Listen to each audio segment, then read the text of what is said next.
हे dear economist, कैसे हैं आप सब and welcome back to your own channel commerce league. I hope आप लोगों ने कल की वीडियो बहुत अच्छे शानदार तरीके से पढ़ ली होगी, समझ ली होगी, सीख ली होगी, लाइक कर दिया होगा, शेयर कर दिया होगा, सब कर दिया होगा। आज आपके लिए मैं लेकर आया हूँ पीपीसी। क्लास 11th में तो ये डेफिनेटली सिलेबस का हिस्सा है। चैप्टर 2 में हमने कल एक वीडियो ऑलरेडी डाली है, जिन्होंने ना देखी हो मैं उनके लिए बता रहा हूँ, central problem of an economy. वो डिस्क्रिप्शन बॉक्स में आप जाओगे, आपको लिंक मिलेगा, उसको आराम से देख लेना। 20-22 मिनट की है और स्विच करके आप स्पीड बढ़ा के भी देखोगे तो कोई दिक्कत नहीं पड़ेगा। इसके बाद आप आते हो इस टॉपिक पे, आज की वीडियो पे। ये चैप्टर आपको जितने भी नंबर देने वाला है सारे नंबर आप ले जाओगे, एक भी नंबर आपका नहीं छूटेगा। समझाने तुमको जनरली और प्रैक्टिकल वे में दूंगा सब लोगों को बच्चों। इसके साथ साथ आप अगर कोई यूपीएससी का एस्पिरेंट हो या कोई बैंकिंग का एग्जाम देने जा रहे हो या किसी भी गवर्नमेंट एग्जाम में जिसमें इस टॉपिक का लेना देना है, आज की वीडियो से आपके वो भी सारे डाउट्स और क्वेश्चंस बनने लगेंगे। I can promise. शुरू करें? चलो शुरू करते हैं बिना किसी बकैती के। प्रोडक्शन पॉसिबिलिटी कर्व क्या चीज होती है भैया? देखो भैया, इसको छोटे वे में कहा जाए ना तो ये होता है हमारा पीपीसी। क्या होता है? पीपीसी।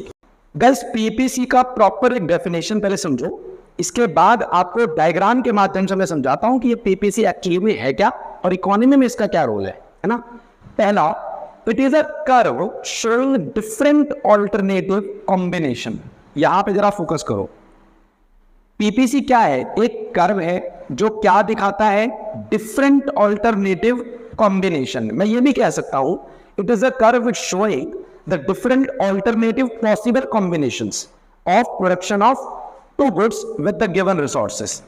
Resources limited या unlimited? जल्दी बोलो। Limited. Limited resources से हम लोग यहाँ पे डील कर रहे हैं कि दो गुड्स को एक साथ हम प्रोड्यूस करेंगे। सपोज यहाँ डायग्राम में आओ, सपोज कि ये अपना y है, x है, ऑरिजिन है। यहाँ हम लोग कॉर्न का प्रोडक्शन कर रहे हैं। किसका? कॉर्न का। और यहाँ किसका कर रहे हैं हम लोग? मान लो कर रहे हैं कॉटन का।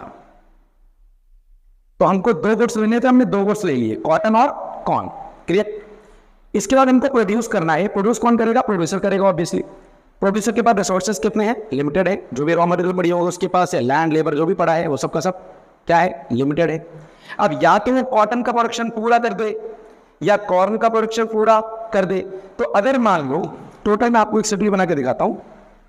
इस केस में हम जो भी दोनों प्रोडक्शन करेंगे, अगर हम लोग कॉटन का करना चाहते हैं तो हम कॉटन कर सकते हैं, कॉटन का कॉर्न का करना चाहे वो भी कर सकते हैं। पर क्या रिसोर्सेज इतने तो नहीं है कि जो मन किया कॉटन का प्रोड्यूस किया, जो मन किया कॉर्न की यूनिट प्रोड्यूस कर दे।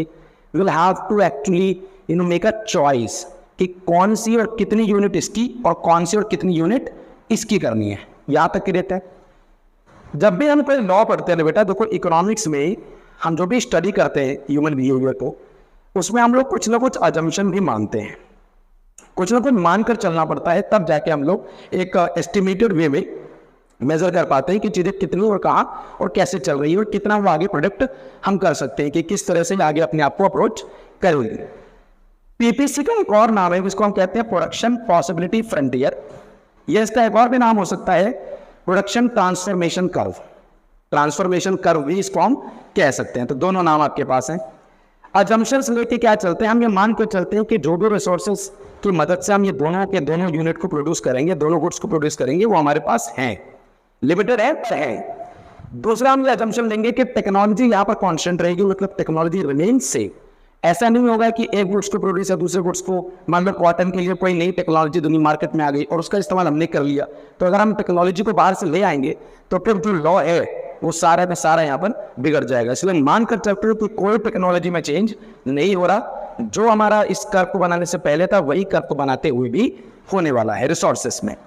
तीसरी चीज हम मान के चलते हैं कि रिसोर्सेस को ऑप्टिमम यूटिलाइजेशन में डाला जाएगा, मतलब इफिशिएंटली और इफेक्टिवली यूटिलाइज किया जाएगा रिसोर्सेस को। ऐसा नहीं होगा कि बहुत घटिया तरह से रिसोर्सेस को यूज कर लिया। अगर वही कर देंगे तो ये सारा इकोनॉमी ही खत्म हो जाएगा, क्योंकि हम तो मान के चल रहे हैं कि जो भी रिसोर्सेस हमारे पास है उसको बेहतरीन से बेहतरीन हम उसको चॉइस करके बेहतर इफिशिएंट उसको हम यूज करने वाले हैं। सो कॉटन को अगर हम देखें, कॉटन को हम देखें तो यहाँ पे एक शेड्यूल बनाता है। देखो लॉ में सबसे पहले डेफिनेशन होती है, फिर अजम्पशन होता है, उसके बाद एक शेड्यूल बनाएंगे ताकि हमको कर्व बनाने में आसानी हो। हम इसे हटा रहा हूं, इतने में हो जाएगा। देखो फिलहाल हम यहाँ पे लिख लेते हैं इसको कॉटन। शेड्यूल आप यहाँ लो, है ना, शेड्यूल यहाँ लो। अब मान लो कि यहाँ पे आप कॉटन प्रोड्यूस कर रहे हो और यहाँ पर आप कॉर्न प्रोड्यूस कर रहे हो, है ना। मान लो कॉटन आपने प्रोड्यूस की 100 है, तो कॉर्न आपने बिल्कुल भी प्रोडक्शन नहीं किया लिमिटेड रिसोर्सेज से। इसको आपने क्या मान लो 70, तो ये हमारा थोड़ा इसको अगर गिराया तो कॉर्न थोड़ा सा प्रोड्यूस हो गया, क्योंकि रिसोर्सेज जो बची उसको हमने वहाँ यूटिलाइज कर लिया। ये मान लो 40 हुआ, ये मान लो 60 हुआ। एक पॉइंट पे जाकर ये क्या हो गया 0, और ये भाई सब क्या हो गया हमारे 100। तो एक जरा नोटिस करो कि जो डेफिनेशन में लिखा था क्या वो सही लिखा था। क्या है ये टेबल शेड्यूल जो चाहे कह लो, तो क्या लिखा था उसमें, ये कर्व है जो शो करेगा डिफरेंट कॉम्बिनेशन। डिफरेंट कॉम्बिनेशन देखो, ये पहला कॉम्बिनेशन कि मैं पूरा का पूरा कॉटन प्रोड्यूस कर दूं, मान लो ये 100 है और ये भी 100 है। मैं अगर मान लो ये 100 है और सारा का सारा मैंने कॉटन प्रोड्यूस कर दिया, तो क्या कॉर्न का कुछ भी प्रोड्यूस होगा? बिल्कुल नहीं होगा, क्योंकि लिमिटेड रिसोर्सेस है। सारा का सारा रिसोर्सेस मैंने यही यूज कर दिया इसको। फिर मैंने कॉम्बिनेशन बनाई कि नहीं भाई 70-30 का बनाएंगे, 70 यूनिट्स प्रोड्यूस करेंगे कॉटन की और 30 यूनिट्स प्रोड्यूस करेंगे कॉर्न की। तो इस केस में मामला कहाँ पहुंच जाएगा, जैसे मान लो नीचे आ गया, ये नीचे जाएगा तो ये ऊपर जाएगा थोड़ा सा, करेक्ट है बोलो हाँ। उसके बाद 40 हुआ, ये और कम हुआ, ये और बढ़ गया, और अल्टीमेटली ये 0 हुआ और ये हमारा 100 हो गया। तो अगर आप नॉर्मल आप कर्व देखना चाहो तो आप एक चीज देख सकते हो, पूछो क्या, देखो ये क्या बन गया, ये बन गया आपका एक नॉर्मल से आपको लाइन दिख रही होगी जो स्लोपिंग वे में है। क्या स्लोपिंग, क्योंकि कर्व का मतलब ही क्या होता है, जो स्लोपिंग वे में प्रेजेंट करें हम लोग।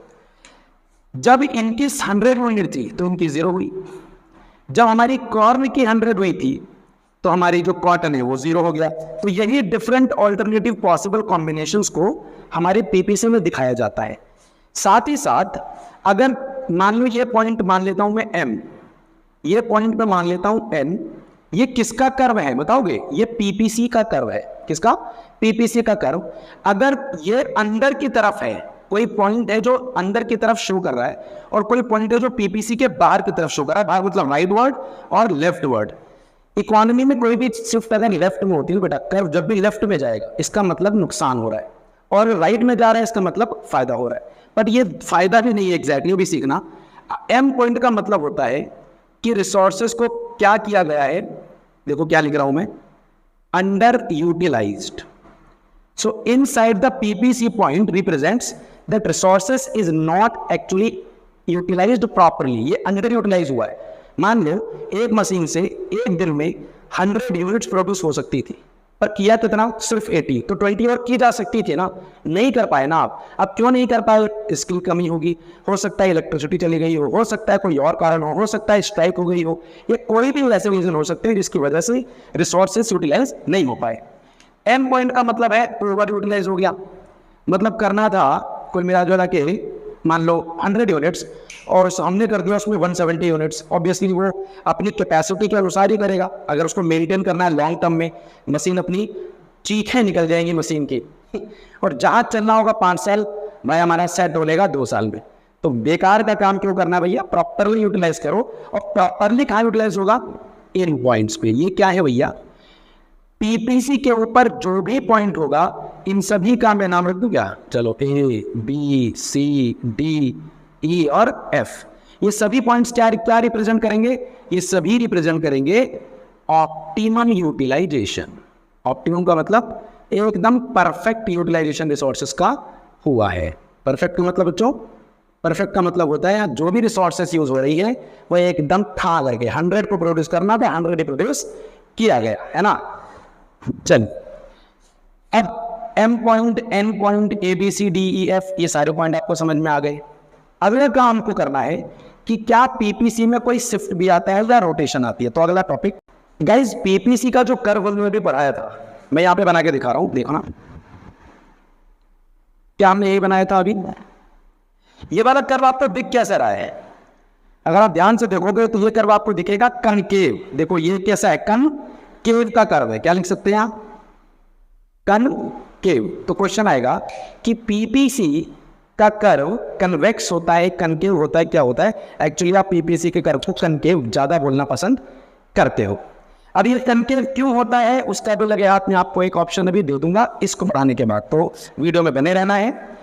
कनकेव है ना, शिफ्ट का मतलब क्या होता है? देखो बेटा, जैसे आपने 2 गुड्स प्रोड्यूस की थी, कौन सी?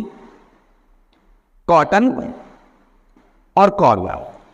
अगर बेटा दोनों ही रिसोर्सेस में चेंज आए, क्या बोल रहा हूं मैं, कॉटन और कॉर्न दोनों के ही रिसोर्सेस में क्या आ जाए, चेंज आ जाए, तो अगर रिसोर्सेस चेंज होगा मतलब टेक्नोलॉजी चेंज होगा, मतलब रिसोर्सेस और अच्छे से यूज अगर हो पाएगी तो ऑटोमेटिकली रिसोर्सेस यहाँ भी चेंज हो और रिसोर्सेस यहाँ भी चेंज हो, तो हम क्या बोलेंगे कि पीपीसी क्या हो रहा है, शिफ्ट हो रहा है। शिफ्ट या तो लेफ्टवर्ड होगा या शिफ्ट राइटवर्ड होगा। समझा दो कैसे, यही देखो, आओ इसको हटा देते हैं एकदम, थोड़ा कायदे से सीखो, तसल्ली से ये समझो।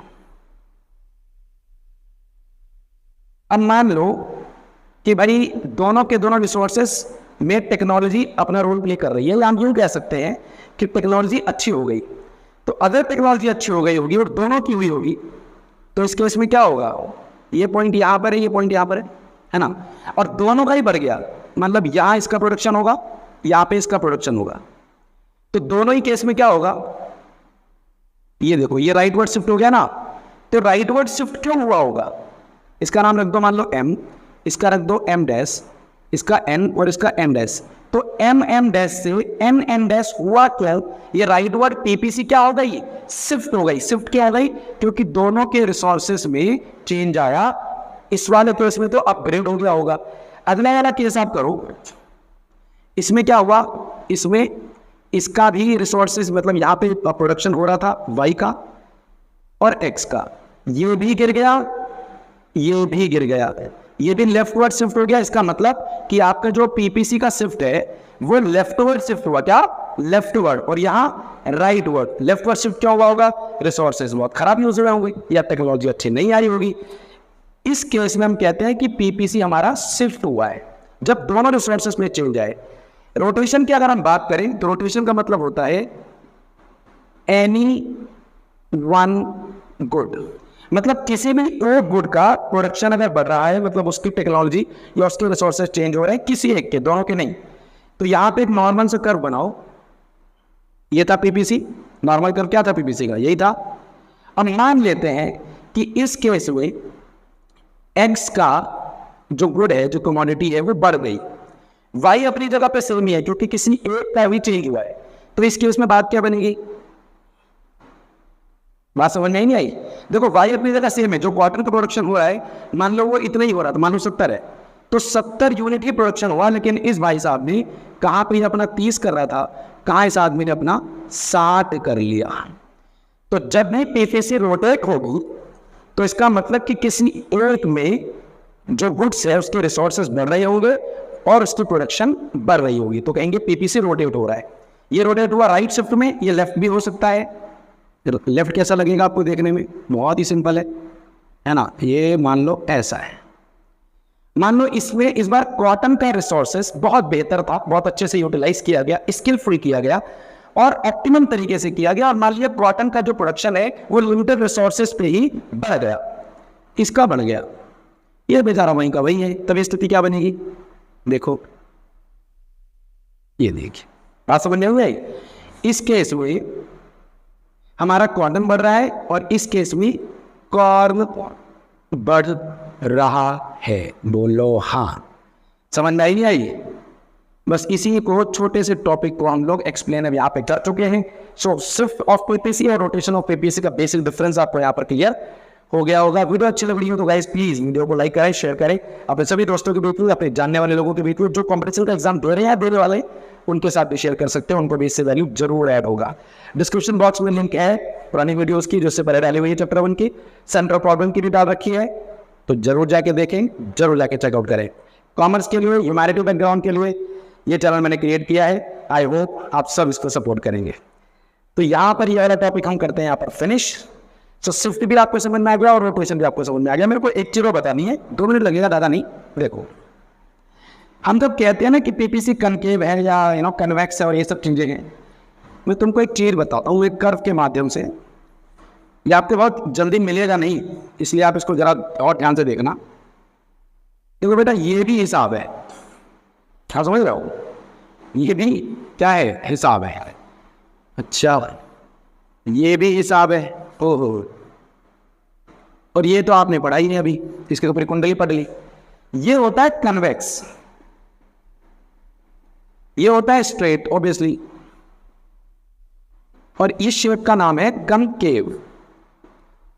तो जब भी आप एक सामान का प्रोडक्शन बढ़ाना चाहते हैं, एक गुड्स का यूनिट का प्रोडक्शन बढ़ाना चाहते हैं, तो हमको दूसरे वाले को सेक्रीफाइस करना पड़ता है। हाँ क्या, सेक्रीफाइस करना पड़ता है। और सेक्रीफाइस क्यों करना पड़ता है, इसके नाते देखो मैं कुछ लिख रहा हूं, मार्जिनल अपॉर्चुनिटी कॉस्ट। क्या लिखा, इसको शॉर्ट में कहें तो एमओसी कहते हैं, और इसको निकालने का कैलकुलेट तरीका क्या होता है, ये होता है अपना कि आपने जो लॉस किया और जो आपने गेन किया, है ना। मतलब अगर आपको एक एक्स्ट्रा यूनिट प्रोड्यूस करनी है कॉर्न की, तो कॉटन का कितना सैक्रिफाइस करना पड़ेगा, उसी को कहते हैं मार्जिनल अपॉर्चुनिटी कॉस्ट, है ना, या फिर एमआरटी भी इसका एक नाम है, मार्जिनल रेट ऑफ ट्रांसफॉर्मेशन। अगर आपको ज्यादा सामान सैक्रिफाइस नहीं करना पड़ रहा, कॉटन आपने बनाना है एक, और आपने दूसरे के लिए, दूसरा मतलब जो कॉर्न है उसकी ज्यादा यूनिट को सैक्रिफाइस नहीं करना पड़ रहा, कम में ही आप कम त्यागोगे पर उसके एक यूनिट अच्छे से प्रोडक्शन हो जाएगा। अगर ऐसा है तो आप कहोगे ये कन्वेक्स है, मतलब बहुत ज्यादा एमओसी नहीं है। तो जब भी एमओसी, ये एग्जाम में आएगा बच्चों, जब भी एमओसी डिक्रीज हो, क्या बोला, जब भी एमओसी डिक्रीज हो, लूज करने का जो यूनिट है अगर वो कम लूज करना पड़ रहा है एक को बढ़ाने के लिए, तो कन्वेक्स दिखेगा। अगर दोनों के दोनों कांस्टेंट ही है तो ये कांस्टेंट फिगर दिखेगा विच इज स्ट्रेट। और 99.999% केसेस में कनकेव क्यों बनता है, क्योंकि जब भी आप कोई एक एक्स्ट्रा यूनिट प्रोड्यूस करना चाहते हो हमारे कॉर्न की या कॉटन की, तो दूसरे वाले को हमको ज्यादा से ज्यादा सेक्रीफाइस करना पड़ता है। तो अगर एमआरपी, क्या बोल रहे हो भाई, एमओसी अगर कांस्टेंट है तो ये डायग्राम हो, अगर एमओसी इंक्रीज कर रही है या एमओसी बढ़ रही है, इस केस में कनकेव ही बनेगा। लेकिन क्वेश्चन आपको डेफिनेटली कनकेव से रिलेटेड तो पूछना ही पूछना है, ये तुम्हारे नॉलेज के लिए मैंने बता दिया। आई होप आज की वीडियो आपको समझ में आई हो। अगर आपको आई हो तो आप बस कुछ नहीं करना है, रोज वीडियो देखनी है, रोज इससे समझना है, रोज लाइक और शेयर करना है, और खूब सारा प्यार देना है इस चैनल को। मिलता हूं नेक्स्ट वीडियो में, तब तक आप खुश रहो और अपना ख्याल रखो। जय श्री राम।